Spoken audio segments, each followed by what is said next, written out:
the Christian guys have to have the women talk about being whores in the form of testimony.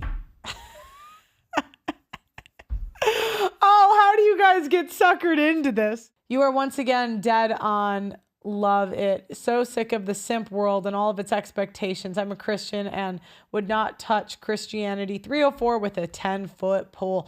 I know it's even worse because at least you guys have the luxury of not knowing what your girls did in the past. I know you all think you know, but you'll never really know, right?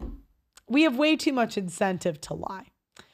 And so at least this way, if I'm being honest, you can at least live in peace. Like, when you guys cheat and you cheat and we don't know, and at least we're happy and you guys cheat in peace and the women hide their dirt in peace.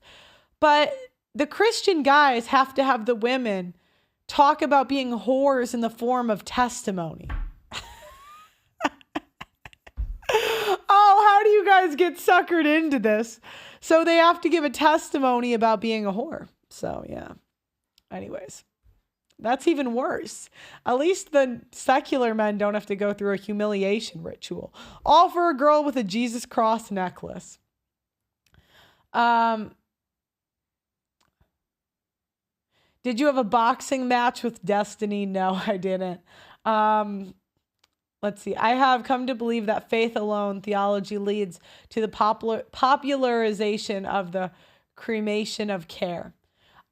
Joel says, I was also raised in the Catholic schools. My wife is Anglican and she knows I don't care about her religion because I have been beasted by the beast. Okay. Curveball said, I have never wanted to risk getting an STD from an ugly skank. Am I the only one? Have you guys risked it? I've seen a lot. All right, Doug MPA says Mormon girls are the biggest whores when they get away from their families, and most of them want to rebel by sleeping with a black guy. Don't ask me how I know. I'm happy for you, Doug MPA. Okay. Let me look on the other place. Okay. So now we're going back. Here's a Christian couple talking about their experience on dating apps. So let's go here. All right. So she's got the hoop earrings. So I wouldn't put the former hoe past pastor. What do you guys think? Former hoe or no? My name is Sam. I'm Sadie. So in today's video, we are going to talk about if dating apps are a good idea for Christians. I'm going to give my nightmare stories. If dating apps are a good idea, which dating apps should you choose? Okay, so I never use dating apps personally, so I spent my time in preparing for this video looking at statistics. And looked at numbers. What I found was in 2022 there was a study done, and out of all the dating apps, out of everyone that uses the dating apps, only 12% of the people on the apps actually find love and get married to the people. And that wasn't a study for the Christian. Well, people aren't really getting married altogether. You know what I mean? This guy is softer than her. I know that's how you can tell in a relationship is who talks first. You know, when people ask the couples a question, does she look to him or does he look to her? That's who runs the relationship. Community. So I would imagine that was a ton lower, wouldn't you say? Just imagine how many fewer people, because there are not a whole lot of Christians on said dating apps, I can tell you. I was never against dating apps for other people, but for me, it just wasn't. If you want to date a former sex, drug, and gambling addict, go to church, just like Russell Brand. What I wanted to do. And I was beginning. I know. I mean, there's too much incentive. Like, all you have to do is dunk your head in water, and then you're free of everything bad you've ever done. And nobody can judge you for it. And if they do judge you for it, they're not real Christians. I mean, that sounds like an awesome place. I can literally do anything and they have to like me.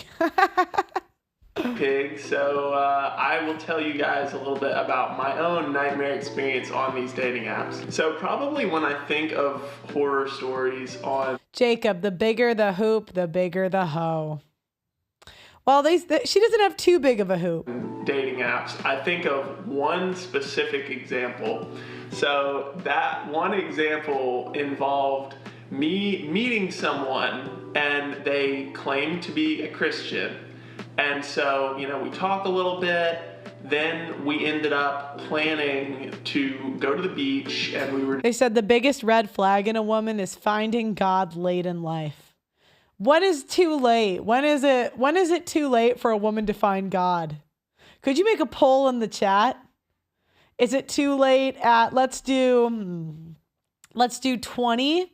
Is that too late? Let's do 25. Let's do 30 and 35 plus. Just gonna walk and talk and just kind of get to know each other that way. And so we ended up walking down the beach for probably about, a mile or. Joel says he's a simp. Well, but this is the archetype, right? Like a guy like this, let's say this girl threw it back in college, which she's cute enough. I mean, do you guys really not, was she really a virgin? She did nothing. I'd have to see what age they got married, but I'm going to be the cynic. He's not going to be smart enough to figure that out in general, my opinion. So, and Doug MPA says the final stop on the horror train is church. Seemed like things were going okay. Then she starts cussing. And for those of you in the north, she starts cursing. And so we're walking down the beach, and I'm already like, oh dear, this is not good. This person already is not who. Wait, not find love. I said God. Yeah, God. They represented themselves to be. And then I start talking about God. And, this person, she's got kind of these like vague views about God. And I kind of more and more, the more questions that I ask, the more I'm like, this girl doesn't really believe the kind of things that I believe. And then I start mentioning Jesus, not just kind of like this vague, like God.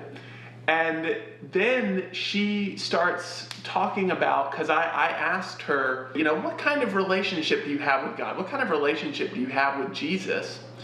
And she looks at me and she says something. It's almost meme-worthy, but she looks at me and she's like, yeah, I don't really do anything related to God other than like maybe if I really like need to, sometimes I just talk to God when I'm in really big trouble, and then otherwise I don't really do anything. Like basically he's like my personal like help genie or whatever. And she did not say it like it was a joke or like it was a bad thing. She was like, this is a perfectly normal thing. Oh, this was the craziest thing. The craziest thing was I asked her, Tommy Lauren doesn't like holding women accountable. Nope. And you can kind of tell the way he talks, he's a bit feminine, right? And I'm telling you, that's like the archetype of dudes in church. There's some. How many church guys have the balls to tell does this guy have the balls to tell her to shut the fuck up? That's my what do I say? Litmus test. Because if you don't have the balls to tell her no, then you're basically a woman. And I understand why men are afraid to tell women no. We're pretty we can go to pretty extreme lengths when we don't get what we want. I understand it. But I would just advise you, if you can't tell her no, I would just be by yourself, because either she's insane and that I don't think you should be scared of her, or you might have to learn that skill and maybe come back in a few years. Jesus Christ, your Lord and Savior. Because at this point, I'm questioning every single aspect of, this girl's faith. And so I'll wait, guys, vote in the poll. Tells me that while she may not be perfect, that the idea of her is perfect. And so she does not actually need a savior. Wow. And Crazy. at that point, I looked at her and I said, I do not believe that we're worshiping the same God. And she was so mad that she legitimately told me to get away from her. We had like a mile to walk back. And so she tells me, I want you to be like 30 yards that way. And so we're literally just on like other sides of the beach, just like walking back. And she was just like, she booked it basically to the parking lot. And I want to know what college this woman went to. What college were you at? Better have been small. I just remembered being like, wow, like this is real. Pearl, you're not talking about actual Christians. We don't put up with disrespectful behavior from women.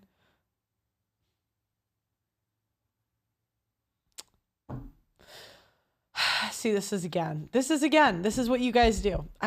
This is why you guys drive me nuts. You guys think that somehow your religion is a buffer for human behavior. Whenever you get a group of guys, about half of them are afraid of women. About half, okay? It doesn't matter what group you go to. The difference is what the Christians do is you get the get out of, that's why the reason it's worse in church is you get the get out of jail free card. And they have so much ego in thinking that their religion's a buffer to these behaviors that they fall for anything. And even if they do get caught, they just got to dunk their head again, say sorry, and boom, back at it. I mean, that's how it's like a circle, right? Really, really not working out. And then whenever I say, okay, well, that guy did this, you guys have the same thing. You guys think that you get to determine who's a real Christian and who's not. Now you're God? Now you're Jesus Christ himself? Now it's you? No. Okay. People are people. And do you know what? Whenever something crazy, my dad, I grew up Catholic, right? And whenever something crazy I would find out about, I'd be like, Dad, can you believe this person did that? Da, da, da, da, da. And do you know what he would say? He would say, I'm not surprised. People are people.